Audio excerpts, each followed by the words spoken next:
What's going on YouTube? Demon Ralph here. So I wanted to do a video that was about a topic that was kind of close to my heart in a way. Not really close, like emotional, but it's like something that I have a lot of passion for. So real quick, the Steam sale is going on, just so you guys know. If you want to go head over there, check out what's on sale. I just bought like 9 games. Probably gonna play 2 of them. So just so you guys know it's on, get over there, get yourself some games. But I wanted to talk about sports anime and the effect that sports anime has on people, or at least in this case, me. So I was never into sports anime. I was always the, you know, if there's no fighting, if there's no powering up, if there's no supernatural fucking abilities, I want nothing to do with it. I used to be very closed-minded when it came to anime. I was only into like vampire anime or Dragon Ball. You know what I mean? It took a while before I started to get into other things like Flame of Recca and Yu Yu Hakusho. It took a little while, and eventually I broadened my horizons and I got into slice of life anime, and I got into, you know, other kinds of shit, just whatever. I was into almost all kinds of anime at that point. There are still animes I don't like, you know, but the one that I hated, that I ended up liking the most was, well, not the most, but pretty much up there, is sports anime. And it started with Prince of Tennis. So I remember my boy James used to always talk about Prince of Tennis. It was like the only anime he liked. And it was a sports anime, and it was weird. And I just didn't see how anybody could get some kind of enjoyment out of watching people play tennis like in anime. It's like a waste of anime. They should be fighting, you know what I mean? They should be doing other stuff. But, you know, after watching a couple of episodes, I saw like the hook, you know, it's very like motivational. That's the thing. Sports animes are very motivational.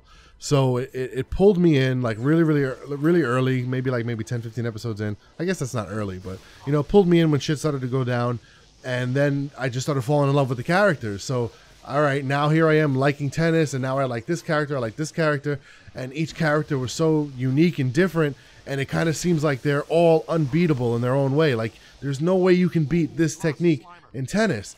And then they go up against other schools, and they all have abilities that feel like there's no way they can beat these abilities.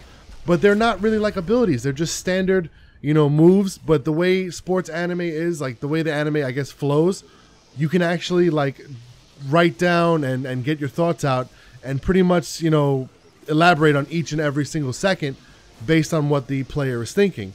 And it works really well. It works well in Prince of Tennis, and it works well in Hajime no Ippo, which I'm going to get into a little bit later. But maybe I'm not explaining myself correctly. What I'm saying is, as seconds go by and the player is thinking of his next move, the way anime works with a lot of that, you know, talking to themselves and trying to elaborate some kind of strategy in their own heads, it works perfect for sports anime. So it just flows and it just connects, and it's just so well scripted, and everything is just so good, man. It just hits, you know, like the abilities, like the moves are awesome, the characters are awesome, because obviously it's anime, you know, everybody has to have awesome characters in their anime, obviously. And you know, it's just such a nice flow. And I want to talk about Hajime no Ippo. Hajime no Ippo is my favorite sports anime, and in my top 10 animes of all time. Hajime no Ippo is the fucking shit.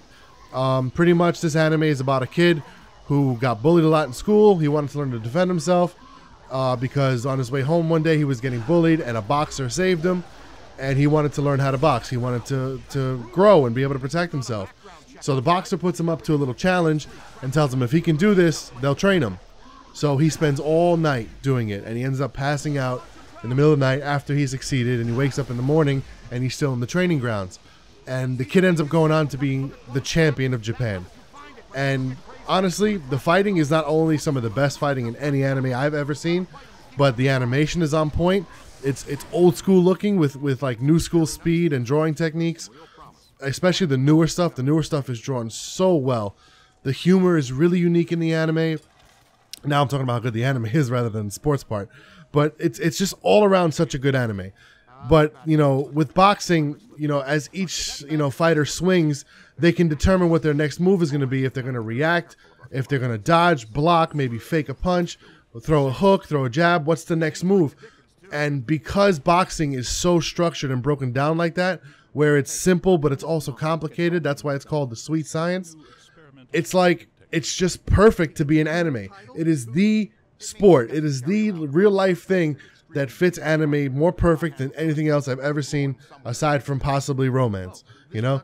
So it just flows so fucking well. The characters are awesome. It definitely is a very, very motivational anime, because you see this kid grow from a nobody who got picked on to the world, well, sorry, not the world, but the Japanese boxing champion. You know, it actually inspired me, myself, in my real life to go out and box, which was something I never did. I was never into sports. I used to play football once in a while, but I was never into sports. I was never into anything like that. I was always lazy.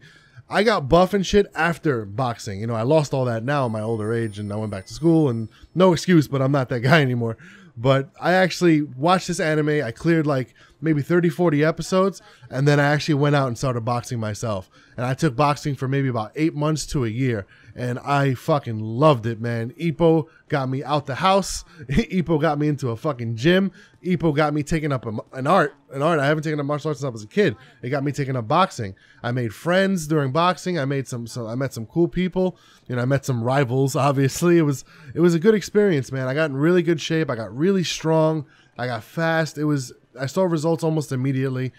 And it was really just like the anime. It was just like the anime, the way they train and the way they start. I mean, in the anime, it's a little bit, you know, they start off a little bit more, you know, harsher, obviously, to sell it to you. But it just, everything just like was just so similar. So it was very motivational, and it definitely made me make moves in my life. And it definitely did something for me more than just entertain me, you know. And I feel a lot of sports animes are like that for people. And the reason I'm making this video is because I want to let you guys know that sports animes have motivated me to do real things in life. And I wanted to do a podcast actually about this, but I'm going to do a video first. And I want to know if anybody out there who watches sports animes, how have they influenced you? How have they affected you? If not sports animes, then maybe another anime that made you go out and do something in the real world, you know? I've always liked stories like this. So please, by all means, let me know, guys. This is Demon Ralph, signing out.